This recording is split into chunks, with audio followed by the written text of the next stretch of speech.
ਸਤਿ ਸ਼੍ਰੀ ਅਕਾਲ। ਤੁਸੀਂ ਦੇਖ ਰਹੇ ਹੋ ਪੰਜਾਬ ਮੇਲ USA ਟੀਵੀ। ਮੈਂ ਬरुण ਕੌਰ ਮਾਨ। ਖਬਰਾਂ ਦੇ ਬੁਲੇਟਿਨ ਦੇ ਵਿੱਚ ਤੁਹਾਡਾ ਸਵਾਗਤ। ਖਬਰਾਂ ਦੇ ਬੁਲੇਟਿਨ ਦੇ ਸਪਾਂਸਰ ਈਮੈਕਸ ਦੇ ਰੀਅਲਟਰ ਗੁਰਜਿਤਿੰਦਰ ਸਿੰਘ ਰੰਧਾਵਾ, ਜਿਨ੍ਹਾਂ ਤੋਂ ਤੁਸੀਂ ਹਰ ਤਰੀਕੇ ਦੀ ਪ੍ਰਾਪਰਟੀ ਖਰੀਦ ਅਤੇ ਵੇਚ ਸਕਦੇ ਹੋ। ਰੀਅਲ ਐਸਟੇਟ ਦੀ ਦੁਨੀਆ ਦੇ ਵਿੱਚ ਮੰਨਿਆ ਪਰਮੰਨਿਆ ਨਾਮ ਨੇ ਤੇ ਹੁਣ ਪਹਿਲਾਂ ਪੇਸ਼ ਨੇ ਚੁਣਵੀਆਂ ਖਬਰਾਂ। ਅੰਮ੍ਰਿਤਸਰ ਤੋਂ 9 ਅੰਤਰਰਾਸ਼ਟਰੀ ਅਤੇ 11 ਘਰੇਲੂ ਹਵਾਈ ਅੱਡਿਆਂ ਲਈ ਭਰੋ ਸਿੱਧੀ ਉਡਾਣ। ਕੈਲੀਫੋਰਨੀਆ ਮੱਧਕਾਲੀ ਚੋਣਾਂ ਵਿੱਚ ਪੰਜਾਬੀ ਸਿੱਖਾਂ ਨੇ ਕਈ ਦਸਹੱਦੇ ਕੀਤੇ ਪੈਦਾ। H1B ਵੀਜ਼ਾ ਤੇ ਫੇਸਬੁੱਕ ਟਵਿੱਟਰ ਤੇ ਕੰਮ ਕਰਨ ਵਾਲੇ ਭਾਰਤੀਆਂ ਲਈ ਮੁਸੀਬਤ। ਨਵੀਂ ਨੌਕਰੀ ਲੱਭਣ ਲਈ ਕੇਵਲ ਬਚੇ ਨੇ 60 ਦਿਨ, ਨਹੀਂ ਤਾਂ ਜਾਣਾ ਪਏਗਾ ਉਹਨਾਂ ਨੂੰ ਆਪਣੇ ਦੇਸ਼ ਵਾਪਸ। 2024 ਵਿੱਚ ਮੁੜ ਰਾਸ਼ਟਰਪਤੀ ਚੋਣ ਲੜਨਾ ਚਾਹੁੰਦਾ ਹਾਂ, ਪਰ ਆਖਰੀ ਫੈਸਲਾ ਮੇਰਾ ਪਰਿਵਾਰ ਹੀ ਕਰੇਗਾ। ਅਮਰੀਕੀ ਰਾਸ਼ਟਰਪਤੀ ਬਾਈਡਨ ਦਾ ਬਿਆਨ। ਦੂਜੇ ਪਾਸੇ ਅਮਰੀਕੀ ਰਾਸ਼ਟਰਪਤੀ ਬਾਈਡਨ ਬੋਲੇ ਕਿ ਦੂਜੇ ਦੇਸ਼ਾਂ ਦੇ ਨਾਲ ਐਲਨ ਮਸਕ ਦੇ ਸਹਿਯੋਗ ਦੀ ਹੋਣੀ ਚਾਹੀਦੀ ਹੈ ਜਾਂਚ। ਚੋਣਾਂ 'ਚ ਬਿਹਤਰ ਪ੍ਰਦਰਸ਼ਨ ਤੇ ਬੋਲੇ ਅਮਰੀਕੀ ਰਾਸ਼ਟਰਪਤੀ ਬਾਈਡਨ, ਕਿਹਾ ਲੋਕਾਂ ਨੇ ਦਿੱਤਾ ਸਾਥ। ਚੀਨ ਨਾਲ ਮੁਕਾਬਲਾ ਚਾਹੁੰਦੇ ਆ, ਸੰਘਰਸ਼ ਨਹੀਂ, ਇਸ ਉੱਤੇ ਵੀ ਬੋਲੇ ਅਮਰੀਕੀ ਰਾਸ਼ਟਰਪਤੀ ਬਾਈਡਨ। ਅਮਰੀਕਾ ਨੇ ਫਿਰ ਵਧਾਇਆ ਯੂਕਰੇਨ ਵੱਲ ਮਦਦ ਦਾ ਹੱਥ, ਭੇਜੇਗਾ 400 ਮਿਲੀਅਨ ਦੀ ਫੌਜੀ ਸਹਾਇਤਾ। 23 ਸਾਲਾ ਭਾਰਤੀ ਮੂਲ ਦੀ ਨਬੀਲਾ ਸਈਦ ਨੇ ਅਮਰੀਕਾ 'ਚ ਰਚਿਆ ਇਤਿਹਾਸ। ਅਮਰੀਕਾ 'ਚ ਮੰਦੀ ਦਾ ਅਸਰ, ਗੁਜ਼ਾਰੇ ਲਈ ਦੋ ਨੌਕਰੀਆਂ ਕਰਨ ਲਈ ਮਜਬੂਰ ਹੋਏ ਲੋਕ। ਤੇ ਹੁਣ ਇਹਨਾਂ ਖਬਰਾਂ ਦਾ ਵਿਸਥਾਰ ਤੇ ਕੁਝ ਹੋਰ ਖਬਰਾਂ।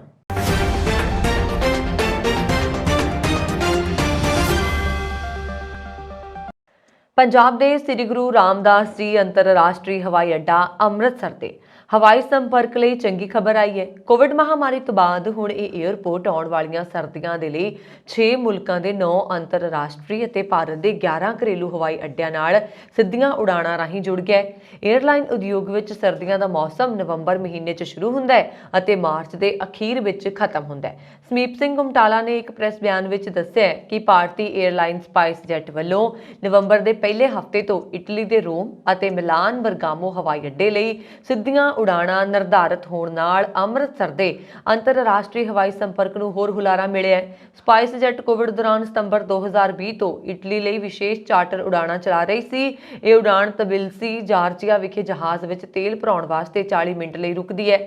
ਯੂਰਪ, UK ਅਤੇ ਉੱਤਰੀ ਅਮਰੀਕਾ ਨਾਲ ਅੰਮ੍ਰਿਤਸਰ ਦੇ ਵਿਸਤ੍ਰਿਤ ਹਵਾਈ ਸੰਪਰਕ ਬਾਰੇ ਉਹਨਾਂ ਨੇ ਦੱਸਿਆ ਕਿ ਏਅਰ ਇੰਡੀਆ 16 ਨਵੰਬਰ ਤੋਂ ਬਰਮਿੰਘਮ ਅੰਮ੍ਰਿਤਸਰ ਦਰਮਿਆਨ ਸਿੱਧੀਆਂ ਉਡਾਣਾਂ ਦੀ ਮੌਜੂਦਾ ਗਿਣਤੀ ਨੂੰ ਹਫ਼ਤੇ 'ਚ 2 ਤੋਂ ਵਧਾ ਕੇ 3 ਕਰ ਰਹੀ ਹੈ। ਇਸੇ ਤਰ੍ਹਾਂ ਲੰਡਨ ਹੀਥਰੋ ਲਈ ਵੀ ਹਫ਼ਤੇ ਵਿੱਚ 3 ਸਿੱਧੀਆਂ ਉਡਾਣਾਂ ਦਾ ਸੰਚਾਲਨ ਕੀਤਾ ਜਾਏਗਾ। ਕਤਰ ਏਅਰਵੇਜ਼ ਵੀ ਦੋਹਾ ਰਾਹੀਂ ਅਮਰੀਕਾ, ਕੈਨੇਡਾ, ਯੂਰਪ ਅਤੇ ਹੋਰਨਾਂ ਮੁਲਕਾਂ ਤੋਂ ਛੁੱਟੀਆਂ ਮਨਾਉਣ ਲਈ ਪੰਜਾਬ ਆਉਣ ਵਾਲੇ ਪ੍ਰਵਾਸੀ ਪੰਜਾਬੀਆਂ ਲਈ ਰੋਜ਼ਾਨਾ ਸਿੱਧੀ ਉਡਾਣ ਨਾਲ ਸੁਵਿਧਾਜਨਕ ਸੰਪਰਕ ਦੇ ਵਿਕਲਪ ਉਪਲਬਧ ਕਰ ਰਹੀ ਹੈ। ਵਿਦੇਸ਼ ਤੋਂ ਭਾਰਤ ਆ ਰਹੇ ਯਾਤਰੀ ਵੀ ਏਅਰ ਇੰਡੀਆ ਦੁਆਰਾ ਦਿੱਲੀ ਅੰਮ੍ਰਿਤਸਰ ਦਰਮਿਆਨ ਉਡਾਣਾਂ ਦੀ ਵੱਧ ਰਹੀ ਗਿਣਤੀ ਦਾ ਲਾਭ ਉਠਾ ਸਕਦੇ ਨੇ। ਏਅਰ ਇੰਡੀਆ ਦੀਆਂ ਰੋਜ਼ਾਨਾ 3, ਇੰਡੀਗੋ ਦੀਆਂ 4, ਵਿਸਤਾਰਾ ਦੁਆਰਾ 2 ਉਡਾਣਾਂ ਨੇ। ਏਅਰ ਇੰਡੀਆ ਵੱਲੋਂ ਦਿੱਲੀ ਤੋਂ ਅੰਮ੍ਰਿਤਸਰ ਲਈ ਦੁਪਹਿਰ 2:15 ਤੇ ਨਵੀਂ ਉਡਾਣ ਦੇ ਨਾਲ ਯਾਤਰੀ ਹੁਣ 17 ਘੰਟਿਆਂ ਵਿੱਚ ਟੋਰਾਂਟੋ ਤੋਂ ਅੰਮ੍ਰਿਤਸਰ ਦਾ ਸਫ਼ਰ ਪੂਰਾ ਕਰ ਸਕਦੇ ਨੇ ਅਤੇ ਦਿੱਲੀ ਰਾਹੀਂ 19 ਘੰਟਿਆਂ ਵਿੱਚ ਟੋਰਾਂਟੋ ਵਾਪਸੀ ਦਾ ਸਫ਼ਰ ਪੂਰਾ ਕਰ ਸਕਦੇ ਨੇ। ਅੰਮ੍ਰਿਤਸਰ ਤੇ ਏਅਰ ਇੰਡੀਆ ਐਕਸਪ੍ਰੈਸ ਦੁਆਰਾ UAE ਦੇ ਦੁਬਈ ਲਈ ਰੋਜ਼ਾਨਾ ਅਤੇ ਸ਼ਾਰਜਾ ਲਈ ਹਫ਼ਤੇ ਵਿੱਚ 3 ਉਡਾਣਾਂ ਨੇ। ਇਸ ਤੋਂ ਇਲਾਵਾ ਸਪਾਈਸ ਜੈਟ ਅਤੇ ਇੰਡੀਗੋ ਦੁਬਈ ਅਤੇ ਸ਼ਾਰਜਾ ਲਈ ਰੋਜ਼ਾਨਾ ਸਿੱਧੀਆਂ ਉਡਾਣਾਂ ਚਲਾ ਰਹੇ ਨੇ। ਇਸ ਨਾਲ ਅੰਮ੍ਰਿਤਸਰ ਤੋਂ UAE ਲਈ ਹਫ਼ਤੇ 'ਚ ਉਡਾਣਾਂ ਦੀ ਗਿਣਤੀ ਹੁਣ 24 ਹੋ ਗਈ ਹੈ। ਸੈਰ ਸਪਾਟਾ ਦੇ ਨਾਲ ਪੰਜਾਬ ਤੋਂ ਵੱਡੀ ਗਿਣਤੀ ਵਿੱਚ ਉੱਥੇ ਕੰਮ ਕਰਨ ਦੇ ਲਈ ਵੀ ਲੋਕ ਜਾਂਦੇ ਨੇ। ਸਿੰਗਾਪੁਰ ਏਅਰਲਾਈਨਸ ਦੀ ਘੱਟ ਕਿਰਾਏ ਵਾਲੀ ਸਕੂਟ ਹਫ਼ਤੇ ਵਿੱਚ 5 ਦਿਨ ਅਤੇ ਮਲੇਸ਼ੀਆ ਦੀ ਬੋਟਿਕ ਏਅਰ ਹਫ਼ਤੇ ਵਿੱਚ 4 ਦਿਨ ਅੰਮ੍ਰਿਤਸਰ ਨੂੰ ਸਿੰਗਾਪੁਰ ਅਤੇ ਕੁਆਲੰਪੁਰ ਰਾਹੀਂ ਆਸਟ੍ਰੇਲੀਆ ਅਤੇ ਹੋਰਨਾਂ ਦੱਖਣੀ ਪੂਰਬੀ ਏਸ਼ੀਆਈ ਮੁਲਕਾਂ ਨਾਲ ਜੋੜਦੇ ਨੇ। ਪੰਜਾਬੀਆਂ ਵੱਲੋਂ ਕੈਲੀਫੋਰਨੀਆ ਦੀਆਂ ਮੱਧਕਾਲੀ ਚੋਣਾਂ 'ਚ ਕਈ ਮਾਰਕੇ ਮਾਰੇ ਗਏ ਤੇ ਪੰਜਾਬੀ ਅਮਰੀਕਾ ਦੀ ਸਿਆਸਤ ਵਿੱਚ ਭਾਵੇਂ ਕਈ ਸਾਲਾਂ ਤੋਂ ਭਾਗੀਦਾਰੀ ਨੇ, ਪਰ ਇਹਨਾਂ ਮੱਧਕਾਲੀ ਚੋਣਾਂ 'ਚ ਕਈ ਨਵੇਂ ਦਸਹੱਦੇ ਪੈਦਾ ਕੀਤੇ ਗਏ। ਐਤਕਾਂ ਕੈਲੀਫੋਰਨੀਆ ਦੀ ਵਿਧਾਨ ਸਭਾ ਦੇ ਲਈ ਡਾਕਟਰ ਜਸਮੀਤ ਕੌਰ ਬੈਂਸ ਹੁਣ ਚੋਣ ਜਿੱਤਣ ਦੇ ਨਾਲ ਇਤਿਹਾਸ ਰਚਿਆ ਗਿਆ। ਇਹ ਕੈਲੀਫੋਰਨੀਆ ਦੀ ਪਹਿਲੀ ਸਿੱਖ ਮੈਂਬਰ ਹੀ ਨਹੀਂ ਹੋਣਗੇ, ਸਗੋਂ ਅਸੈਂਬਲੀ ਵਿੱਚ ਪਹੁੰਚਣ ਵਾਲੇ ਡਾਕਟਰ ਬੈਂਸ ਪਹਿਲੇ ਸਾਊਥ ਏਸ਼ੀਅਨ ਵੀ ਹੋਣਗੇ। ਉਹ ਬੇਕਰਸਫੀਲਡ ਸ਼ਹਿਰ ਵਿੱਚ ਮੈਡੀਕਲ ਡਾਇਰੈਕਟਰ ਵਜੋਂ ਕੰਮ ਕਰਦੇ ਨੇ। ਇਸੇ ਤਰ੍ਹਾਂ ਬੇਕਰਸਫੀਲਡ ਵਿੱਚ ਵੀ ਮਨਪ੍ਰੀਤ ਕੌਰ ਨੇ ਸਿਟੀ ਕੌਂਸਲ ਦੀਆਂ ਚੋਣਾਂ ਦੀ ਲਗਭਗ ਜਿਹੜੀ ਜਿੱਤ ਲਈਆਂ ਨੇ ਔਰ ਜਿਸ ਵਿੱਚ ਉਹ ਵੱਡੀ ਲੀਡ 'ਚ 54% ਦੇ ਨਾਲ ਉਦੋਂ ਅੱਗੇ ਸੀ ਜਦੋਂ ਤੱਕ ਇਹ ਖਬਰ ਲਿਖੀ ਗਈ ਸੀ। ਉਹਨਾਂ ਕੋਲ ਸਭ ਤੋਂ ਨਜ਼ਦੀਕੀ ਪ੍ਰਤੀਯੋਗੀਆਂ ਨਾਲੋਂ 17 ਅੰਕਾਂ ਦੀ बढ़त ਸੀ ਅਤੇ ਉਹ ਸ਼ਹਿਰ ਦੇ ਪਹਿਲੇ ਕੌਂਸਲ ਮੈਂਬਰ ਪੰਜਾਬੀ ਸਿੱਖ ਔਰਤ ਹੋਣਗੇ। ਮਨਪ੍ਰੀਤ ਕੌਰ ਜੈਕਾਰਾ ਮੂਵਮੈਂਟ ਵਿੱਚ ਲੰਬੇ ਸਮੇਂ ਤੋਂ ਸਰਗਰਮ ਰਹੇ। ਲੈਥਰੋਪ ਸ਼ਹਿਰ ਦੇ ਮੇਅਰ ਤੇ ਜਾਣੀ ਮਾਣੀ ਸ਼ਖਸੀਅਤ ਸੁਖਮਿੰਦਰ ਸਿੰਘ ਧਾਲੀਵਾਲ 6ਵੀਂ ਵਾਰ 58% ਵੋਟਾਂ ਲੈ ਕੇ ਮੇਅਰ ਚੁਣੇ ਗਏ ਔਰ ਜੋ ਪੰਜਾਬ ਤੋਂ ਬੰਗਾ ਸ਼ਹਿਰ ਦੇ ਲਾਗੇ ਪਿੰਡ ਲੰਗੇਰੀ ਤੋਂ ਨੇ। ਪ੍ਰਗਟ ਸਿੰਘ ਸੰਧੂ ਮੁੜ ਗਾਰਡ ਸਿਟੀ ਦੇ ਮੇਅਰ ਚੁਣੇ ਗਏ ਨੇ। ਸਿੱਖ ਭਾਈਚਾਰੇ ਨਾਲ ਸੰਬੰਧਿਤ ਬੌਬੀ ਸਿੰਘ ਐਲਨ 65% ਵੋਟਾਂ ਦੇ ਨਾਲ ਐਲਕ ਗਰੋਵ ਸ਼ਹਿਰ ਦੇ ਦੂਜੀ ਵਾਰ ਮੇਅਰ ਬਣੇ ਨੇ। ਇਸੇ ਤਰ੍ਹਾਂ ਸੈਂਟਾ ਕਲਾਰਾ ਨੇ ਰਾਜ ਸਿੰਘ ਚਾਹਲ ਨੂੰ ਸਿਟੀ ਕੌਂਸਲ ਦੇ ਲਈ ਦੁਬਾਰਾ ਚੁਣਿਆ। ਗੈਰੀ ਸਿੰਘ ਦੇ ਕੋਲ ਵੱਡੀ ਲੀਡ ਹੈ ਅਤੇ ਉਹ ਮੌਂਟੀਕਾ ਸ਼ਹਿਰ ਦੇ ਇਤਿਹਾਸ ਵਿੱਚ ਪਹਿਲਾਂ ਦੱਖਣੀ ਏਸ਼ੀਆਈ ਮੇਅਰ ਹੋਣਗੇ। ਉਹ ਪਹਿਲਾਂ 2 ਵਾਰ ਕੌਂਸਲ ਮੈਂਬਰ ਰਹਿ ਚੁੱਕੇ ਨੇ। ਫ੍ਰਿਜ਼ਨੋ ਵਿੱਚ ਜਕਾਰਾ ਮੂਵਮੈਂਟ ਦੀ ਕਾਰਜਕਾਰੀ ਨਿਰਦੇਸ਼ਕ ਨੈਨਦੀਪ ਸਿੰਘ ਬਿਨਾਂ ਵਿਰੋਧ ਦੇ ਸੈਂਟਰਲ ਯੂਨੀਫਾਈਡ ਸਕੂਲ ਡਿਸਟ੍ਰਿਕਟ ਦੇ ਲਈ ਚੁਣੇ ਗਏ ਨੇ।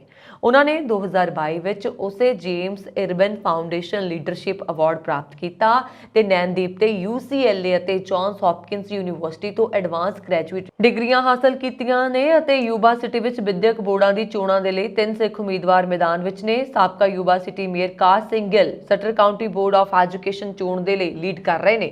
ਹਰਜੀਤ ਸਿੰਘ ਜੈਕਾਰਾ ਮੂਵਮੈਂਟ ਦੇ personal director Sardar Sutter County school board ਦੇ ਲਈ ਹਰਜੋਤ ਕੌਰ ਵੀ ਲੀਡ ਕਰ ਰਹੇ ਸਨ ਜਦੋਂ ਤੱਕ ਇਹ ਖਬਰ ਲਿਖੀ ਗਈ ਸੀ ਉਦੋਂ ਤੱਕ।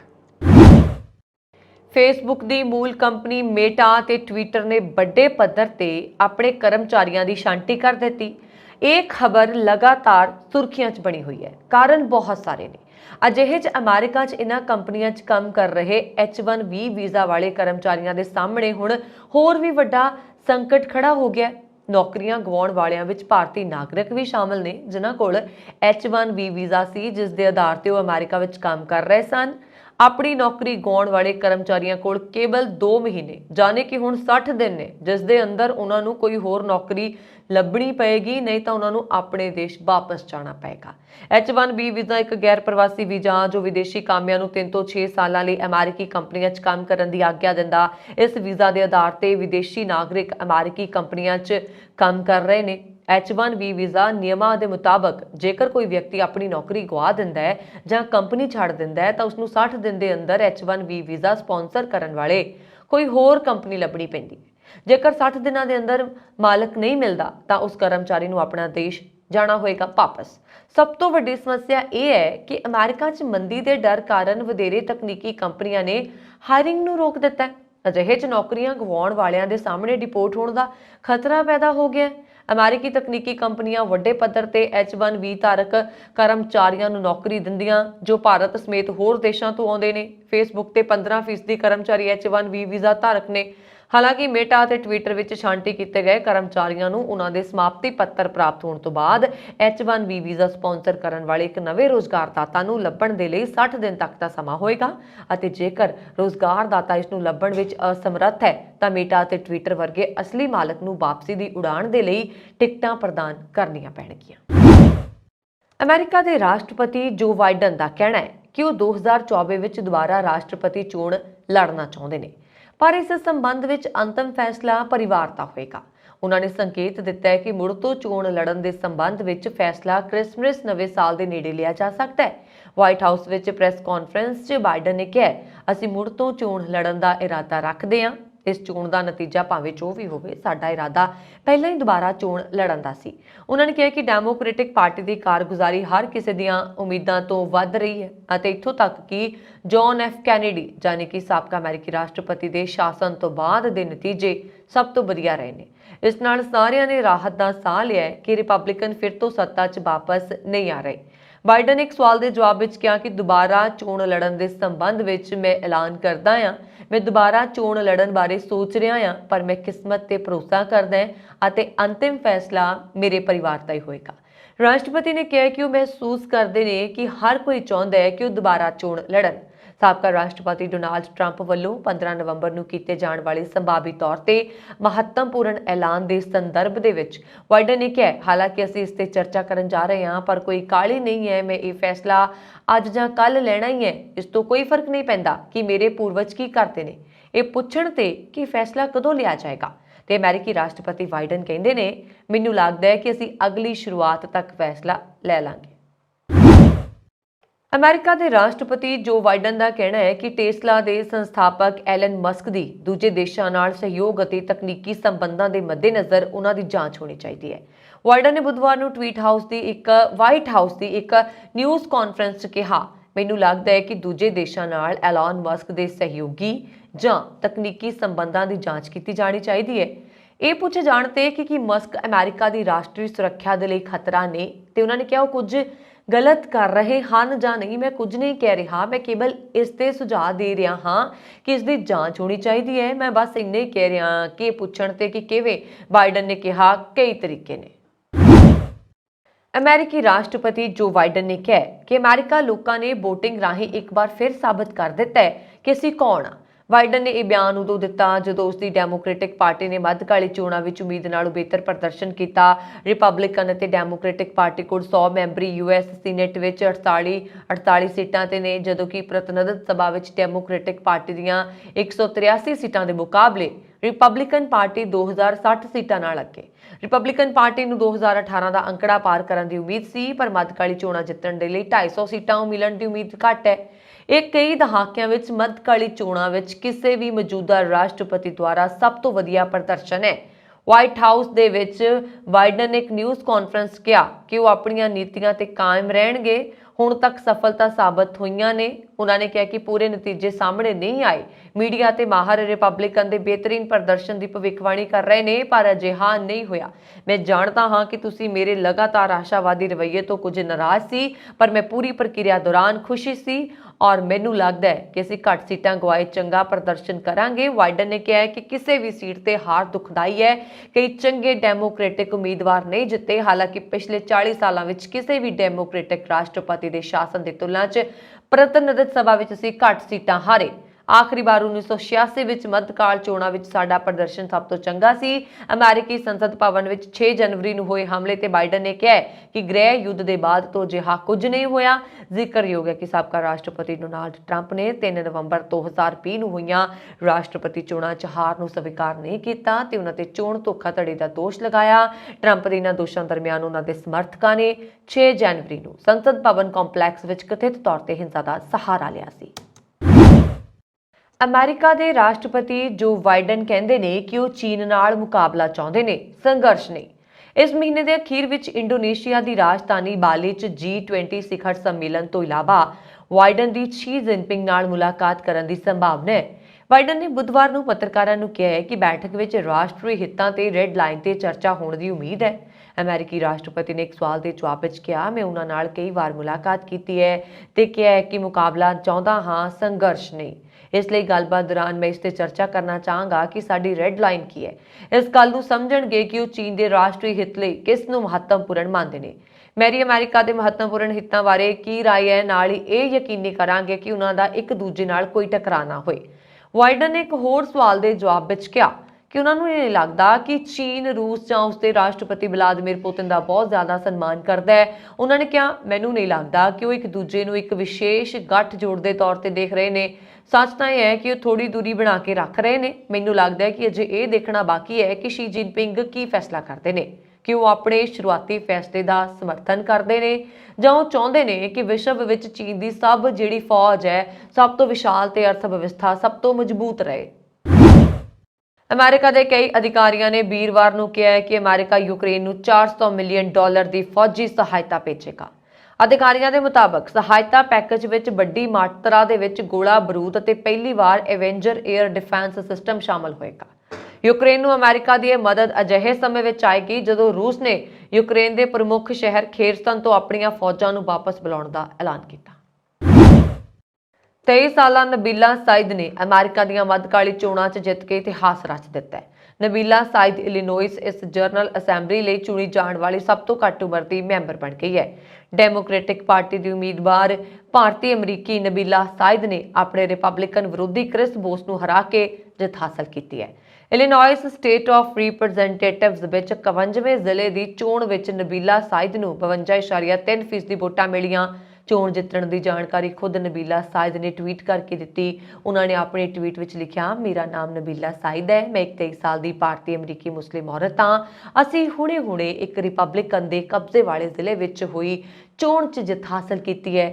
ਉਹਨਾਂ ਨੇ ਅੱਗੇ ਲਿਖਿਆ, ਮੈਂ ਜਨਵਰੀ ਵਿੱਚ ਇਲੀਨੋਇਸ ਜਨਰਲ ਅਸੈਂਬਲੀ ਦੀ ਸਭ ਤੋਂ ਘੱਟ ਉਮਰ ਦੀ ਮੈਂਬਰ ਬਣਾਂਗੀ। ਟਵਿੱਟਰ ਤੋਂ ਇਲਾਵਾ ਨਬੀਲਾ ਨੇ ਇੰਸਟਾਗ੍ਰਾਮ ਤੇ ਵੀ ਇੱਕ ਲੰਬੀ ਅਤੇ ਚੌੜੀ ਪੋਸਟ ਲਿਖੀ ਹੈ, ਜਿਸ ਵਿੱਚ ਉਹਨਾਂ ਨੇ ਦੱਸਿਆ ਕਿ ਚੋਣ ਮੈਦਾਨ 'ਚ ਉਤਰਨ ਦੇ ਲਈ ਉਹਨਾਂ ਨੇ ਕੀ ਯੋਜਨਾ ਬਣਾਈ ਸੀ।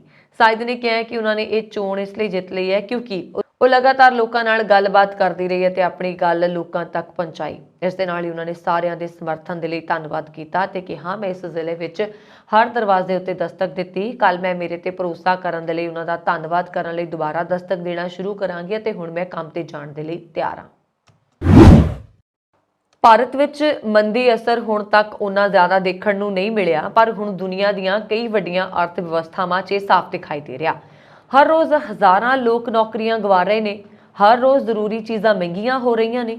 ਅਮਰੀਕਾ ਵਿੱਚ ਤਾਂ ਹਾਲਾਤ ਅਜਿਹੇ ਬਣਨੇ ਸ਼ੁਰੂ ਹੋ ਗਏ ਨੇ ਕਿ ਕਈ ਲੋਕ ਇਕੱਠੇ ਹੀ ਦੋ ਨੌਕਰੀਆਂ ਕਰਨ ਦੇ ਲਈ ਮਜਬੂਰ ਹੋ ਰਹੇ ਨੇ ਤਾਂ ਕਿ ਵਿਸ਼ਵ ਪੱਧਰੀ ਮਹਿੰਗਾਈ ਕਾਰਨ ਮਹਿੰਗੇ ਹੋ ਚੁੱਕੇ ਭੋਜਨ, ਰਿਹਾਇਸ਼, ਸਿਹਤ ਬੀਮਾ ਤੇ ਹੋਰ ਲੋੜਾਂ ਪੂਰੀਆਂ ਕਰ ਸਕਣ। ਪੈਸਿਆਂ ਦੀ ਕਮੀ ਤੋਂ ਪਰੇਸ਼ਾਨ ਕੁਝ ਲੋਕਾਂ ਦਾ ਕਹਿਣਾ ਹੈ ਕਿ ਉਹ ਘਰ ਦਾ ਗੁਜ਼ਾਰਾ ਚਲਾਉਣ ਦੇ ਲਈ ਆਪਣਾ ਖੂਨ ਵੀ ਵੇਚ ਰਹੇ ਨੇ। ਰੂਸ ਦੇ ਰੱਖਿਆ ਮੰਤਰਾਲੇ ਵੱਲੋਂ ਦਾਅਵਾ ਕੀਤਾ ਗਿਆ ਹੈ ਕਿ ਅਮਰੀਕਾ ਰਣਨੀਤਿਕ ਤੌਰ ਤੇ ਗੈਰ ਪਰਮਾਣੂ ਹਥਿਆਰਾਂ ਦੀ ਮਦਦ ਨਾਲ ਆਪਣੀ ਪਰਮਾਣੂ ਸਮਰੱਥਾ ਨੂੰ ਬੇਅਸਰ ਕਰਨ 'ਚ ਲੱਗਾ ਹੋਇਆ ਹੈ ਔਰ ਦੱਸਿਆ ਗਿਆ ਹੈ ਕਿ ਮਿਲਟਰੀ ਥਾਟ ਮੈਗਜ਼ੀਨ ਦੁਆਰਾ ਕਿ ਅਮਰੀਕਾ ਰੂਸ ਦੀ ਪਰਮਾਣੂ ਸਮਰੱਥਾ ਦੇ ਵੱਡੇ ਹਿੱਸੇ ਨੂੰ ਪ੍ਰਭਾਵਿਤ ਕਰਨ ਦੀ ਯੋਜਨਾ ਬਣਾ ਰਿਹਾ ਹੈ। ਰੂਸੀ ਮੀਡੀਆ ਦੇ ਇਸ ਲੇਖ ਤੇ ਕਾਫੀ ਚਰਚਾ ਹੋ ਰਹੀ ਹੈ। ਇਸ ਵਿੱਚ ਕਿਹਾ ਗਿਆ ਹੈ ਕਿ ਅਮਰੀਕਾ ਅਜਿਹੇ ਰਣਨੀਤਿਕ ਤੌਰ ਤੇ ਜ਼ਰੂਰੀ ਗੈਰ ਪਰਮਾਣੂ ਹਥਿਆਰ ਕਿਵੇਂ ਹਾਸਲ ਕਰ ਸਕਦਾ ਹੈ ਜੋ ਥੋੜੇ ਸਮੇਂ ਵਿੱਚ ਨਿਸ਼ਾਨੇ ਨੂੰ ਤਬਾਹ ਕਰ ਸਕਦਾ ਹੈ। ਅਜਿਹੇ ਹਥਿਆਰਾਂ ਤੇ ਕੋਈ ਦੁਬੱਲੀ ਜਾਂ ਅੰਤਰਰਾਸ਼ਟਰੀ ਪਾਬੰਦੀ ਲਾਗੂ ਨਹੀਂ ਹੁੰਦੀ। ਕੈਨੇਡਾ ਵਿੱਚ ਡਾਕਟਰਾਂ ਤੇ ਨਰਸਾਂ ਦੀ ਹਰ ਰੋਜ਼ ਘਟ ਰਹੀ ਗਿਣਤੀ ਨੂੰ ਲੈ ਕੇ ਕਈ ਉੱਘੇ ਸਮਾਜ ਸੇਵਕਾਂ ਤੇ ਖੂਨਦਾਨੀ ਸੇਵਕਾਂ ਨੇ ਸਰਕਾਰ ਤੋਂ ਮੰਗ ਕੀਤੀ ਹੈ ਕਿ ਦੁਨੀਆ ਦੇ ਕਿਸੇ ਵੀ ਕੋਨੇ ਵਿੱਚੋਂ ਡਾਕਟਰ ਤੇ ਨਰਸ ਦੀ ਪੜ੍ਹਾਈ ਕਰਕੇ ਕੈਨੇਡਾ ਆਏ ਲੋਕਾਂ ਨੂੰ ਮਾਮੂਲੀ ਟੈਸਟ ਲੈਣ ਤੋਂ ਬਾਅਦ ਉਹਨਾਂ ਨੂੰ ਉਹਨਾਂ ਦੀ ਮੈਡੀਕਲ ਡਿਗਰੀ ਮੰਨ ਕੇ ਹਸਪੀਟਲ ਵਿੱਚ ਜਾਂ ਪ੍ਰਾਈਵੇਟ ਪ੍ਰੈਕਟਿਸ ਕਰਨ ਦੀ ਖੁੱਲ੍ਹ ਦੇਣੀ ਚਾਹੀਦੀ ਹੈ ਤਾਂ ਜੋ ਲੋਕਾਂ ਨੂੰ ਸਿਹਤ ਸਹੂਲਤਾਂ ਮਿਲ ਸਕਣ। ਦੱਸਣਯੋਗ ਹੈ ਕਿ ਕੈਨੇਡਾ ਆਏ ਡਾਕਟਰਸ ਜਿਨ੍ਹਾਂ ਵਿੱਚ ਭਾਰਤੀ ਨੇ ਜੋ ਆਪਣੇ ਮੁਲਕ ਵਿੱਚ ਕਈ ਸਾਲ ਸਰਕਾਰੀ ਪ੍ਰਾਈਵੇਟ ਨੌਕਰੀ ਕਰਕੇ ਕਿਸੇ ਕਾਰਨ ਕੈਨੇਡਾ ਆਏ ਨੇ, ਉਹਨਾਂ ਨੂੰ ਔਖੇ ਤੋਂ ਔਖੇ ਟੈਸਟ ਪਾਸ ਕਰਨ ਦੇ ਲਈ ਰੱਖੀਆਂ ਸ਼ਰਤਾਂ ਮੁੜ ਤੋਂ ਖਤਮ ਕੀਤੀਆਂ ਜਾਣ ਕਿਉਂਕਿ ਉਹ ਮੈਡੀਕਲ ਦੀ ਡਿਗਰੀ ਪਾਸ ਕਰਕੇ ਸਿਹਤ ਸਹੂਲਤਾਂ ਦਾ ਗਿਆਨ ਰੱਖਦੇ ਨੇ। ਕੈਨੇਡਾ ਵਿੱਚ ਫੈਮਿਲੀ ਰੀਯੂਨਾਈਟ ਪ੍ਰੋਗਰਾਮ ਤਹਿਤ ਪੰਜਾਬ ਤੋਂ ਆਉਣ ਵਾਲੇ ਬਜ਼ੁਰਗਾਂ ਨੂੰ ਐਮਰਜੈਂਸੀ ਸੇਵਾਵਾਂ ਲੈਣ ਵਿੱਚ ਮੁਸ਼ਕਿਲ ਦਾ ਸਾਹਮਣਾ ਕਰਨਾ ਪੈ ਰਿਹਾ ਹੈ। ਐਮਰਜੈਂਸੀ ਸੇਵਾ 911 ਆਪਰੇਟਰ ਅੰਗਰੇਜ਼ੀ ਬੋਲਣ ਵਿੱਚ ਅਸਮਰੱਥ ਦੇ ਕਾਰਨ ਸਮੇਂ ਸਿਰ ਮਦਦ ਨਹੀਂ ਪਹੁੰਚਾ ਪਾ ਰਹੇ। ਸਟੈਟਿਕਸ ਕੈਨੇਡਾ ਦੀ ਰਿਪੋਰਟ ਦੇ ਮੁਤਾਬਕ ਬ੍ਰਿਟਿਸ਼ ਕੋਲੰਬੀਆ ਸੂਬੇ ਵਿੱਚ ਐਮਰਜੈਂਸੀ ਸੇਵਾ 911 ਨੂੰ ਜਾਣੀ ਕਿ 911 ਨੂੰ ਕਾਲ ਕਰਨ ਵਾਲੇ 3418 ਲੋਕਾਂ ਵਿੱਚੋਂ 923 ਨੇ ਪੰਜਾਬੀ ਬੋਲਣ ਵਾਲੇ ਇੱਕ ਆਪਰੇਟਰ ਨਾਲ ਗੱਲਬਾਤ ਕਰਵਾਉਣ ਲਈ ਦੁਭਾਸ਼ੀਏ ਦੀ ਸੇਵਾ ਲਈ ਕਿਹਾ। ਇਹ ਅੰਕੜਾ 2020 ਦੇ ਮੁਕਾਬਲੇ 2021 ਵਿੱਚ 105% ਵੱਧ ਸੀ। ਪਿਛਲੇ ਸਾਲ 67,141 ਪ੍ਰਵਾਸੀ ਬ੍ਰਿਟਿਸ਼ ਕੋਲੰਬੀਆ ਪਹੁੰਚੇ ਜਿਨ੍ਹਾਂ ਵਿੱਚੋਂ 20% ਪੰਜਾਬੀ ਸਨ। ਐਮਰਜੈਂਸੀ ਸੇਵਾਵਾਂ ਦੇ ਪ੍ਰਬੰਧਕਾਂ ਨੇ ਪੰਜਾਬੀ ਪਰਿਵਾਰਾਂ ਨੂੰ ਅਪੀਲ ਕੀਤੀ ਹੈ ਕਿ ਉਹ ਆਪਣੇ ਘਰਾਂ ਵਿੱਚ ਰਹਿੰਦੇ ਆਪਣੇ ਬਜ਼ੁਰਗਾਂ ਨੂੰ 911 ਤੇ ਕਾਲ ਕਰਨ ਤੇ ਪੁਲਿਸ, ਫਾਇਰ, ਐਂਬੂਲੈਂਸ, ਸ਼ਹਿਰ ਦਾ ਨਾਮ ਵਰਗੇ ਅੰਗਰੇਜ਼ੀ ਸ਼ਬਦਾਂ ਵਿੱਚ ਬੋਲਣਾ ਸਿਖਾਉਣ। ਜੇ ਉਹਨਾਂ ਨੂੰ ਪੰਜਾਬੀ ਵਿੱਚ ਮਦਦ ਦੀ ਲੋੜ ਹੈ ਤਾਂ ਉਹਨਾਂ ਨੂੰ ਘੱਟੋ ਘੱਟ ਇੱਕ ਸ਼ਬਦ ਪੰਜਾਬੀ ਜ਼ਰੂਰ ਬੋਲਣਾ ਚਾਹੀਦਾ ਹੈ ਤਾਂ ਜੋ ਉਹ ਉਹਨਾਂ ਨੂੰ ਪੰਜਾਬੀ ਬੋਲਣ ਵਾਲੇ ਕਿਸੇ ਆਪਰੇਟਰ ਨਾਲ ਜਲਦੀ ਜੋੜ ਸਕਣ ਜਾਣੀ ਕਿ ਕੋਈ ਇੱਕ ਅਜਿਹਾ ਅੰਗਰੇਜ਼ੀ ਦਾ ਅੱਖਰ ਸਮਝਾ ਦੇਣ। ਔਰ ਬ੍ਰਿਟਿਸ਼ ਕੋਲੰਬੀਆ ਸਰਕਾਰ ਦਾ ਕਹਿਣਾ ਹੈ ਕਿ ਬਹੁਤ ਸਾਰੇ ਗੈਰ ਅੰਗਰੇਜ਼ੀ ਬੋਲਣ ਵਾਲੇ ਬਜ਼ੁਰਗ 911 ਡਾਇਲ ਕਰਨ ਤੇ ਚੁੱਪ ਹੋ ਜਾਂਦੇ ਨੇ। ਆਪਰੇਟਰ ਪੁੱਛਦੇ ਰਹਿੰਦੇ ਨੇ ਪਰ ਸਾਹਮਣੇ ਤੋਂ ਕੋਈ ਜਵਾਬ ਨਹੀਂ ਮਿਲਦਾ ਆਪਰੇਟਰ ਇਹ ਨਹੀਂ ਸਮਝਦੇ ਕਿ ਉਹਨਾਂ ਨੂੰ ਕਿਸ ਕਿਸਮ ਦੀ ਮਦਦ ਦੀ ਲੋੜ ਹੈ। ਇਹ ਵੀ ਮਦਦਗਾਰ ਹੋ ਸਕਦਾ ਹੈ ਕਿ ਜੇਕਰ ਉਹ ਅੰਗਰੇਜ਼ੀ ਵਿੱਚ ਐਡਰੈਸ ਦੱਸ ਦਿੰਦੇ ਨੇ। ਤਕਰੀਬਨ 18% ਮਾਮਲੇ ਅਜਿਹੇ ਦੇਖੇ ਗਏ ਜਿਨ੍ਹਾਂ ਵਿੱਚ ਲੋਕ ਨਵੀਂ ਦਿੱਲੀ ਨਾਲ ਗੱਲ ਕਰਨ ਦੇ ਲਈ 011 ਦੀ ਬਜਾਏ 911 ਡਾਇਲ ਕਰਦੇ ਨੇ। ਜੀ ਹਾਂ, ਜਦੋਂ ਆਪਰੇਟਰ ਲੋਕੇਸ਼ਨ ਟ੍ਰੇਸ ਕਰਕੇ ਉਹਨਾਂ ਤੱਕ ਪਹੁੰਚਦੇ ਨੇ ਤਾਂ ਉਹ ਕਹਿੰਦੇ ਨੇ ਉਹਨਾਂ ਨੇ ਤਾਂ ਦਿੱਲੀ ਗੱਲ ਕਰਨੀ ਸੀ, ਪਰ ਉਹਨਾਂ ਨੇ ਗਲਤੀ ਨਾਲ 911 ਡਾਇਲ ਕਰ ਦਿੱਤਾ। ਕੈਨੇਡਾ ਪੁਲਿਸ ਨੇ 3 ਪੰਜਾਬੀਆਂ ਨੂੰ ਗ੍ਰਿਫਤਾਰ ਕਰ ਲਿਆ ਜਿਨ੍ਹਾਂ ਤੇ ਸ਼ੁਰੇਬਾਜ਼ੀ ਮਾਮਲੇ ਵਿੱਚ ਦੋਸ਼ ਆਇਦ ਕੀਤੇ ਗਏ ਨੇ। ਬ੍ਰਿਟਿਸ਼ ਕੋਲੰਬੀਆ ਸੂਬੇ ਦੇ ਬਾਸੀ ਇਲਟ ਬੈਂਸ, ਨਾਥਨ ਸਿੱਧੂ ਅਤੇ ਹਰਮੀਨ ਚੀਮਾ ਤੇ ਦੋਸ਼ ਹੈ ਕਿ ਉਹਨਾਂ ਦੇ 2 ਵਿਅਕਤੀਆਂ ਨੇ ਛੁਰੇ ਨਾਲ ਹਮਲਾ ਕੀਤਾ ਜਿਸ ਵਿੱਚ ਉਹ ਗੰਭੀਰ ਜ਼ਖਮੀ ਹੋ ਗਏ, ਹਾਲਾਂਕਿ ਉਹਨਾਂ ਦੀ ਜਾਨ ਬਚ ਗਈ। ਓਨਟਾਰੀਓ ਵਿੱਚ ਕਰੋਨਾ ਮਰੀਜ਼ਾਂ ਦੀ ਵੱਧ ਰਹੀ ਗਿਣਤੀ ਦਰਮਿਆਨ ਪ੍ਰੀਮੀਅਰ ਡਗ ਫੋਰਡ ਨੇ ਸੂਬੇ ਦੇ ਲੋਕਾਂ ਨੂੰ ਜਿੰਨਾ ਸੰਭਵ ਹੋ ਸਕੇ ਮਾਸਕ ਲਾਉਣ ਦਾ ਸੱਦਾ ਦਿੱਤਾ ਹੈ। ਸਿਹਤ ਮਾਹਰਾਂ ਦੀਆਂ ਚੇਤਾਵਨੀ ਨੂੰ ਵੇਖਦਿਆਂ ਮਹਿਸੂਸ ਕੀਤਾ ਜਾ ਰਿਹਾ ਹੈ ਕਿ ਓਨਟਾਰੀਓ ਵਿੱਚ ਜਲਦੀ ਮਾਸਕ ਲਾਜ਼ਮੀ ਕਰ ਦਿੱਤਾ ਜਾਏਗਾ। ਡਗ ਫੋਰਡ ਨੇ ਕਿਹਾ ਕਿ ਉਹ ਹਮੇਸ਼ਾ ਡਾਕਟਰ ਮੂਰ ਦੀ ਗੱਲ ਮੰਨਦੇ ਨੇ ਅਤੇ ਹੁਣ ਡਾਕਟਰ ਮੂਰ ਸਭਨਾਂ ਨੂੰ ਮਾਸਕ ਲਾਉਣ ਦਾ ਸੁਝਾਅ ਦੇ ਰਹੇ ਨੇ। ਰੂਸ ਅਤੇ ਯੂਕਰੇਨ ਵਿਚਾਲੇ ਚੱਲ ਰਹੀ ਭਿਆਨਕ ਜੰਗ ਖਤਮ ਹੋਣ ਦਾ ਨਾਮ ਨਹੀਂ ਲੈ ਰਹੀ। ਦੋਵੇਂ ਦੇਸ਼ ਸ਼ਾਂਤੀ ਦੇ ਰਾਹ ਤੇ ਚੱਲਣ ਦੇ ਲਈ ਤਿਆਰ ਨੇ। ਅਜਿਹੇ 'ਚ ਫੌਜੀ ਅਤੇ ਨਾਗਰਿਕ ਵੱਡੀ ਗਿਣਤੀ ਵਿੱਚ ਮਾਰੇ ਜਾ ਰਹੇ ਨੇ। ਇਸ ਦੌਰਾਨ ਜੰਗ ਨਾਲ ਜੁੜੀਆਂ ਕਈ ਅਜਿਹੀਆਂ ਭਿਆਨਕ ਕਹਾਣੀਆਂ ਅਤੇ ਘਟਨਾਵਾਂ ਸਾਹਮਣੇ ਆ ਰਹੀਆਂ ਨੇ ਜੋ ਹਰ ਕਿਸੇ ਨੂੰ ਹੈਰਾਨ ਕਰ ਰਹੀਆਂ ਨੇ। ਹਾਲ ਹੀ ਵਿੱਚ ਇੱਕ ਰੂਸੀ ਫੌਜੀ ਨਾਲ ਜੁੜੀ ਖਬਰ ਨੇ ਸਭ ਨੂੰ ਹੈਰਾਨ ਕਰ ਦਿੱਤਾ। ਫੌਜੀ ਦੀ ਛਾਤੀ ਵਿੱਚ ਇੱਕ ਜ਼ਿੰਦਾ ਬੰਬ ਦਾਖਲ ਹੋ ਗਿਆ ਜਿਸ ਨੂੰ ਬੜੀ ਮੁਸ਼ਕਿਲ ਦੇ ਨਾਲ ਬਾਹਰ ਕੱਢਿਆ ਗਿਆ। ਡੇਲੀ ਸਟਾਰ ਨਿਊਜ਼ ਵੈਬਸਾਈਟ ਦੇ ਰਿਪੋਰਟ ਦੇ ਅਨੁਸਾਰ ਨਿਕੋਲ ਫਾਸੇਂਕੇ ਰੂਸੀ ਫੌਜ ਵਿੱਚ ਇੱਕ ਜੂਨੀਅਰ ਸਾਰਜੈਂਟ ਹੈ ਜੋ ਯੂਕਰੇਨ ਵਿੱਚ ਤਾਇਨਾਤ ਹੈ। ਉਹ ਜੰਗ ਦੌਰਾਨ ਬੁਰੀ ਤਰ੍ਹਾਂ ਜ਼ਖਮੀ ਹੋ ਗਿਆ ਸੀ। 10 ਨਵੰਬਰ ਨੂੰ ਰੂਸੀ ਰੱਖਿਆ ਮੰਤਰਾਲਾ ਨੇ ਉਸ ਤੇ ਜ਼ਖਮੀ ਹੋਣ ਦੀ ਪੁਸ਼ਟੀ ਕੀਤੀ ਹੈ ਤੇ ਦੱਸਿਆ ਕਿ ਉਸ ਨਾਲ ਕੀ ਹੋਇਆ ਸੀ। ਰਿਪੋਰਟ ਦੇ ਮੁਤਾਬਕ ਉਸ ਦੀ ਛਾਤੀ ਤੋਂ ਇੱਕ ਜ਼ਿੰਦਾ ਬੰਬ ਸਰੀਰ ਵਿੱਚ ਦਾਖਲ ਹੋਇਆ। ਬੰਬ ਉਸ ਦੀਆਂ ਪਸਲੀਆਂ ਤੇ ਫੇਫੜਿਆਂ ਨੂੰ ਪਾਰ ਕਰਦਾ ਹੋਇਆ ਰੀੜ੍ਹ ਦੀ ਹੱਡੀ ਤੱਕ ਪਹੁੰਚ ਗਿਆ ਤੇ ਦਿਲ ਤੇ ਬਹੁਤ ਨੇੜੇ ਹੋ ਗਿਆ। ਰੂਸੀ ਸਮਾਚਾਰ ਏਜੰਸੀ ਤਾਸ ਦੇ ਮੁਤਾਬਕ ਉਹਨਾਂ ਨੂੰ ਤੁਰੰਤ ਸੈਂਟਰਲ ਮਿਲਟਰੀ ਡਿਸਟ੍ਰਿਕਟ ਦੇ ਮੈਂਡਰਿਕ ਸੈਂਟਰਲ ਮਿਲਟਰੀ ਕਲੀਨਿਕਲ ਹਸਪਤਾਲ 'ਚ ਦਾਖਲ ਕਰਵਾਇਆ ਗਿਆ। ਡਾਕਟਰਾਂ ਨੇ ਦੱਸਿਆ ਕਿ ਆਪਰੇਸ਼ਨ ਦੌਰਾਨ ਸਰੀਰ ਦੇ ਅੰਦਰ ਬੰਬ ਕਿਸੇ ਵੀ ਸਮੇਂ ਫਟ ਸਕਦਾ ਸੀ। ਅਜਿਹੇ 'ਚ ਆਪਰੇਸ਼ਨ ਕਰਨਾ ਕਾਫੀ ਚੁਣੌਤੀਪੂਰਨ ਸੀ। ਇਸ ਦੇ ਬਾਵਜੂਦ ਡਾਕਟਰਾਂ ਨੇ ਬੰਬ ਪ੍ਰੂਫ ਜੈਕਟ ਪਾ ਕੇ ਆਪਰੇਸ਼ਨ ਕੀਤਾ। ਉਹਨਾਂ ਨੇ ਆਪਣੇ ਮੈਡੀਕਲ ਕੱਪੜਿਆਂ ਹੇਠਾਂ ਇੱਕ ਸੁਰੱਖਿਆ ਕਵਰ ਪਾਇਆ ਤੇ ਇਸ ਮੁਕਾਬਲ ਔਰ ਮੁਸ਼ਕਲ ਸਰਜਰੀ ਨੂੰ ਸਫਲਤਾਪੂਰਵਕ ਪੂਰਾ ਕੀਤਾ। ਬ੍ਰਿਟੇਨ ਵਿੱਚ 100 ਸਾਲਾਂ ਵਿੱਚ ਪਹਿਲੀ ਵਾਰ ਸਿੱਖ ਫੌਜੀ ਜਵਾਨਾਂ ਨੂੰ ਨਿਤਨੇਮ ਗੁਟਕਾ ਸਾਹਿਬ ਰੱਖਣ ਦੀ ਆਗਿਆ ਦਿੱਤੀ ਗਈ ਹੈ। ਵੀਰਵਾਰ ਨੂੰ BBC ਦੀ ਰਿਪੋਰਟ ਵਿੱਚ ਇਹ ਜਾਣਕਾਰੀ ਦਿੱਤੀ ਗਈ ਹੈ। BBC ਦੀ ਰਿਪੋਰਟ ਵਿੱਚ ਦੱਸਿਆ ਗਿਆ ਹੈ ਕਿ ਫੌਜੀ ਜੀਵਨ ਦੀਆਂ ਮੁਸ਼ਕਲਾਂ ਦਾ ਸਾਹਮਣਾ ਕਰਨ ਦੇ ਲਈ ਗੁਟਕਾ ਸਾਹਿਬ ਨੂੰ ਟਿਕਾਊ ਅਤੇ ਵਾਟਰਪ੍ਰੂਫ ਸਮੱਗਰੀ ਵਿੱਚ 3 ਭਾਸ਼ਾਵਾਂ 'ਚ ਛਾਪਿਆ ਗਿਆ ਹੈ। ਜਦੋਂ ਕਿ ਬ੍ਰਿਟਿਸ਼ ਆਰਮੀ ਦੇ ਗੁਟਕਾ ਸਾਹਿਬ ਵਿੱਚ ਇੱਕ ਕੈਂਫਲੇਸ ਕਵਰ ਹੁੰਦਾ ਹੈ, ਉੱਥੇ ਰਾਇਲ ਨੇਵੀ ਅਤੇ RAF ਵਿੱਚ ਗੁਟਕਾ ਸਾਹਿਬ ਨੇਵੀ ਬਲੂ ਹੁੰਦਾ ਹੈ। ਮੇਜਰ ਦਲਜਿੰਦਰ ਸਿੰਘ ਵਿਰਦੀ ਜੋ ਕਿ ਬ੍ਰਿਟਿਸ਼ ਫੌਜ ਵਿੱਚ ਨੇ ਅਤੇ ਗੁਟਕਾ ਸਾਹਿਬ ਦੀ ਵਾਪਸੀ ਲਈ 2 ਸਾਲ ਤੋਂ ਮੁਹਿੰਮ ਚਲਾ ਚੁੱਕੇ ਨੇ ਬੁੱਧਵਾਰ ਨੂੰ ਕਿਹਾ ਹੈ ਕਿ ਫੌਜ ਕਈ ਸਾਲਾਂ ਤੋਂ ਈਸਾਈ ਧਾਰਮਿਕ ਗ੍ਰੰਥ ਮੁਹੱਈਆ ਕਰਵਾ ਰਹੀ ਹੈ ਅਤੇ ਮੈਂ ਉੱਥੇ ਸਿੱਖ ਫੌਜੀਆਂ ਲਈ ਗੁਟਕਾ ਸਾਹਿਬ ਪ੍ਰਦਾਨ ਕਰਵਾਉਣ ਦਾ ਮੌਕਾ ਦੇਖਿਆ। ਨਿਤਨੇਮ ਗੁਟਕਾ ਸਾਹਿਬ ਵਿਲਟਸ਼ਾਇਰ ਵਿੱਚ ਛਾਪੇ ਗਏ ਸਨ ਅਤੇ ਉਹਨਾਂ ਨੂੰ ਸਿੱਖ ਮਰਿਆਦਾ ਦੇ ਮੁਤਾਬਕ ਇੱਕ ਸਿੰਘਾਸਨ ਤੇ ਰੱਖਿਆ ਗਿਆ ਸੀ। BBC ਨੇ ਦੱਸਿਆ ਕਿ ਉਹਨਾਂ ਨੂੰ ਲੰਡਨ ਦੇ ਕੇਂਦਰੀ ਗੁਰਦੁਆਰਾ ਸਾਹਿਬ ਦੀ ਲਾਇਬ੍ਰੇਰੀ ਵਿੱਚ ਲਿਜਾਇਆ ਗਿਆ ਜਿੱਥੇ ਉਹਨਾਂ ਨੂੰ ਅਧਿਕਾਰਤ ਤੌਰ ਤੇ 28 ਅਕਤੂਬਰ ਨੂੰ ਫੌਜੀ ਕਰਮਚਾਰੀਆਂ ਨੂੰ ਜਾਰੀ ਕੀਤਾ ਗਿਆ ਸੀ। ਔਰ UK ਡਿਫੈਂਸ ਸਿੱਖ ਨੈਟਵਰਕ ਦੇ ਚੇਅਰਪਰਸਨ ਮੇਜਰ ਸਿੰਘ ਵਿਰਦੀ 2 ਦਿਨ ਵਿੱਚ 3 ਵਾਰ ਆਪਣੇ ਨਿਤਨੇਮ ਗੁਟਕਾ ਸਾਹਿਬ ਦੀ ਵਰਤੋਂ ਕਰਦੇ ਨੇ। ਉਹਨਾਂ ਨੇ ਕਿਹਾ ਕਿ ਸਿੱਖਾਂ ਲਈ ਸਾਡੇ ਧਰਮ ਗ੍ਰੰਥ ਕੇਵਲ ਸ਼ਬਦ ਨਹੀਂ ਹਨ, ਇਹ ਸਾਡੇ ਗੁਰੂ ਦਾ ਜੀਵਤ ਸਰੂਪ ਨੇ। ਇਸ ਤੋਂ ਅਸੀਂ ਨੈਤਿਕ ਸ਼ਕਤੀ ਪ੍ਰਾਪਤ ਕਰਦੇ ਹਾਂ। ਹਰ ਰੋਜ਼ ਗ੍ਰੰਥਾਂ ਨੂੰ ਪੜ੍ਹਨ ਨਾਲ ਸਰੀਰਕ ਤਾਕਤ ਮਿਲਦੀ ਹੈ। ਇਹ ਸਾਨੂੰ ਅਨੁਸ਼ਾਸਨ ਵਿੱਚ ਰਹਿਣਾ ਸਿਖਾਉਂਦੇ ਨੇ ਅਤੇ ਅਧਿਆਤਮਕ ਤੌਰ ਤੇ ਅੱਗੇ ਵਧਣ ਵਿੱਚ ਮਦਦ ਕਰਦੇ ਨੇ। ਸਿੱਖ ਧਰਮ ਦੇ ਹੋਰ ਕਕਾਰਾਂ ਸ੍ਰੀ ਸਾਹਿਬ, ਕੜਾ ਅਤੇ ਲੱਕੜ ਦੇ ਕੰਗੇ ਸਮੇਤ ਨਿਤਨੇਮ ਗੁਟਕਾ ਸਾਹਿਬ ਪਹਿਲੀ ਵਾਰ 1 ਸਦੀ ਤੋਂ ਵੀ ਵੱਧ ਸਮਾਂ ਪਹਿਲਾਂ ਫੌਜੀ ਕਰਮਚਾਰੀਆਂ ਨੂੰ ਜਾਰੀ ਕੀਤੇ ਗਏ ਨੇ, ਪਰ ਉਦੋਂ ਤੋਂ ਦੁਬਾਰਾ ਫਿਰ ਕਦੇ ਵੀ ਜਾਰੀ ਨਹੀਂ ਕੀਤੇ ਗਏ।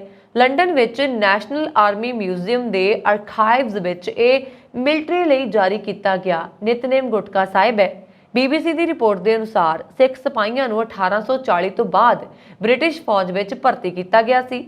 ਇਸ ਘਟਨਾਕ੍ਰਮ ਦੇ ਜਵਾਬ ਵਿੱਚ ਰੱਖਿਆ ਮੰਤਰਾਲਾ ਨੇ ਬੁੱਧਵਾਰ ਨੂੰ ਕਿਹਾ ਹੈ ਕਿ ਉਹ ਸਿੱਧੇ ਤੌਰ ਤੇ ਸਿੱਖਾਂ ਨੂੰ ਉਹਨਾਂ ਦੇ ਵਿਸ਼ਵਾਸ ਦੇ ਇੱਕ ਮੁੱਖ ਹਿੱਸੇ ਦਾ ਸਮਰਥਨ ਕਰਨ ਦੀ ਉਮੀਦ ਕਰਦਾ ਹੈ। ਸ਼੍ਰੋਮਣੀ ਕਮੇਟੀ ਨੇ ਪਾਕਿਸਤਾਨ ਸਥਿਤ ਗੁਰੂ ਧਾਮਾਂ ਦੇ ਦਰਸ਼ਨ ਦੀਦਾਰ ਕਰਨ ਜਾਣ ਵਾਲੇ ਸ਼ਰਧਾਲੂਆਂ ਵਾਸਤੇ ਅੰਮ੍ਰਿਤਸਰ ਨਨਕਾਣਾ ਸਾਹਿਬ ਬੱਸ ਨੂੰ ਮੁੜ ਸ਼ੁਰੂ ਕਰਨ ਦੀ ਮੰਗ ਕੀਤੀ ਹੈ। ਇਹ ਬੱਸ ਸੇਵਾ ਅਗਸਤ 2019 ਤੋਂ ਬੰਦ ਕੀਤੀ ਹੋਈ ਹੈ। ਇਸ ਸੰਬੰਧੀ ਸ਼੍ਰੋਮਣੀ ਕਮੇਟੀ ਦੇ ਜਰਨਲ ਹਾਊਸ ਵੱਲੋਂ ਮਤਾ ਪਾਸ ਕੀਤਾ ਗਿਆ, ਜਿਸ ਨੂੰ ਕੇਂਦਰ ਸਰਕਾਰ ਕੋਲ ਭੇਜਿਆ ਜਾਏਗਾ। ਇਸ ਤੋਂ ਪਹਿਲਾਂ ਸ੍ਰੀ ਅਕਾਲ ਤਖਤ ਸਾਹਿਬ ਦੇ ਜਥੇਦਾਰ ਦੋਵਾਂ ਦੇਸ਼ਾਂ ਵਿਚਾਲੇ ਚਲਦੀ ਸਮਝੌਤਾ ਐਕਸਪ੍ਰੈਸ ਰੇਲ ਗੱਡੀ ਬੰਦ ਹੋਣ ਕਾਰਨ ਸ਼ਰਧਾਲੂਆਂ ਤੇ ਪਏ ਅਸਰ ਦਾ ਜ਼ਿਕਰ ਕਰ ਚੁੱਕੇ ਨੇ। ਉਹਨਾਂ ਨੇ ਕਿਹਾ ਸੀ ਕਿ ਪਹਿਲਾਂ ਗਰੀਬ ਸ਼ਰਧਾਲੂ ਇਸ ਰੇਲ ਗੱਡੀ ਰਾਹੀਂ ਗੁਰੂ ਧਾਮਾਂ ਦੇ ਦਰਸ਼ਨ ਦੀਦਾਰ ਕਰਨ ਦੇ ਲਈ ਜਾਂਦੇ ਸਨ। ਉਹਨਾਂ ਨੇ ਦੋਵਾਂ ਦੇਸ਼ਾਂ ਵਿਚਾਲੇ ਚਲਦੀ ਰੇਲ ਗੱਡੀ ਨੂੰ ਮੁੜ ਸ਼ੁਰੂ ਕਰਨ ਦੇ ਲਈ ਵੀ ਆਖਿਆ ਸੀ। ਸ਼੍ਰੋਮਣੀ ਕਮੇਟੀ ਨੇ ਜਨਰਲ ਇਜਲਾਸ ਵਿੱਚ ਮੈਂਬਰਾਂ ਵੱਲੋਂ ਇੱਕ ਮਤਾ ਪਾਸ ਕਰਕੇ ਕੇਂਦਰ ਸਰਕਾਰ ਨੂੰ ਅਪੀਲ ਕੀਤੀ ਗਈ ਹੈ ਕਿ ਦੋਵਾਂ ਦੇਸ਼ਾਂ ਵਿਚਾਲੇ ਚਲਦੀ ਰੇਲ ਸੇਵਾ ਅਤੇ ਬੱਸ ਸੇਵਾ ਨੂੰ ਮੁੜ ਸ਼ੁਰੂ ਕੀਤਾ ਜਾਏ। ਉਹਨਾਂ ਨੇ ਅੰਮ੍ਰਿਤਸਰ ਵਿੱਚ ਵੀਜ਼ਾ ਕੇਂਦਰ ਸਥਾਪਿਤ ਕਰਨ, ਅਟਾਰੀ ਸਰਹੱਦ ਵਿਖੇ ਮੌਕੇ ਤੇ ਵੀਜ਼ੇ ਦੇਣ, ਸਾਲ ਵਿੱਚ ਸਿੱਖ ਸ਼ਰਧਾਲੂਆਂ ਦੇ 4 ਜਥਿਆਂ ਦੀ ਥਾਂ 7 ਜਥੇ ਭੇਜਣ ਦੀ ਪ੍ਰਵਾਨਗੀ ਦੇਣ, ਕਰਤਾਰਪੁਰ ਲਾਂਘੇ ਲਈ ਪਾਸਪੋਰਟ ਦੀ ਸ਼ਰਤ ਖਤਮ ਕਰਨ, ਹੋਰ ਕਈ ਚੀਜ਼ਾਂ ਦੀ ਮੰਗ ਕੀਤੀ ਸੀ। ਜਰਨਲ ਹਾਊਸ ਵੱਲੋਂ ਪਾਸ ਕੀਤੇ ਗਏ ਇਹ ਮਤਾ ਕੇਂਦਰ ਸਰਕਾਰ ਨੂੰ ਭੇਜ ਦਿੱਤੇ ਗਏ ਨੇ। ਇੱਥੇ ਇਹ ਵੀ ਦੱਸਣਯੋਗ ਹੈ ਕਿ 2006 ਵਿੱਚ ਤਤਕਾਲੀ ਪ੍ਰਧਾਨ ਮੰਤਰੀ ਡਾਕਟਰ ਮਨਮੋਹਨ ਸਿੰਘ ਵੱਲੋਂ ਦੋਵਾਂ ਦੇਸ਼ਾਂ ਵਿਚਾਲੇ ਸੰਬੰਧ ਮਜ਼ਬੂਤ ਕਰਨ ਵਾਸਤੇ ਲੋਕਾਂ ਦੀ ਆਵਾਜਾਈ ਦੇ ਲਈ ਅੰਮ੍ਰਿਤਸਰ ਲਾਹੌਰ ਤੇ ਅੰਮ੍ਰਿਤਸਰ ਨਨਕਾਣਾ ਸਾਹਿਬ ਵਾਸਤੇ ਬੱਸ ਸੇਵਾ ਸ਼ੁਰੂ ਕੀਤੀ ਸੀ। ਭਾਰਤ ਵੱਲੋਂ ਇਸ ਬੱਸ ਸੇਵਾ ਨੂੰ 5 ਆਬ ਤੇ ਪਾਕਿਸਤਾਨ ਵੱਲੋਂ ਦੋਸਤੀ ਦਾ ਨਾਂ ਦਿੱਤਾ ਗਿਆ ਸੀ। 2019 ਵਿੱਚ ਜੰਮੂ ਕਸ਼ਮੀਰ ਚੋਂ ਧਾਰਾ 370 ਹਟਾਇਆ ਵੇਲੇ ਪਾਕਿਸਤਾਨ ਵੱਲੋਂ ਰੋਸ ਵਜੋਂ ਰੇਲ ਤੇ ਬੱਸ ਸੇਵਾ ਬੰਦ ਕਰ ਦਿੱਤੀ ਗਈ ਸੀ। ਇਹ ਸਨ ਹੁਣ ਤੱਕ ਦੀਆਂ ਖਬਰਾਂ। ਮੈਨੂੰ ਵਰੁਣ ਕੌਰ ਮਾਨ ਨੂੰ ਦੇ ਦਿਓ ਆਗਿਆ ਤੇ ਹੋਰ ਖਬਰਾਂ ਦੇ ਲਈ ਸਾਡਾ YouTube ਚੈਨਲ ਹੈ ਪੰਜਾਬ ਮੇਲ USA TV ਦੇ ਨਾਮ ਦੇ ਨਾਲ, ਉਸ ਨੂੰ ਤੁਸੀਂ ਸਬਸਕ੍ਰਾਈਬ ਕਰ ਦਿਓ ਤੇ ਬੈਲ ਆਈਕਨ ਵੀ ਦਬਾ ਦਿਓ ਤਾਂ ਜੋ ਤੁਹਾਡੇ ਤੱਕ ਹਰ ਤਰ੍ਹਾਂ ਦੀ ਨੋਟੀਫਿਕੇਸ਼ਨ ਤੇ ਸਾਰੀਆਂ ਖਬਰਾਂ ਸਮੇਂ ਸਿਰ ਪਹੁੰਚਦੀਆਂ ਰਹਿਣ। ਵਰੁਣ ਕੌਰ ਮਾਨ ਨੂੰ ਦਿਓ ਆਗਿਆ। ਸ਼ੁਕਰੀਆ। ਸਤਿ ਸ਼੍ਰੀ ਅਕਾਲ।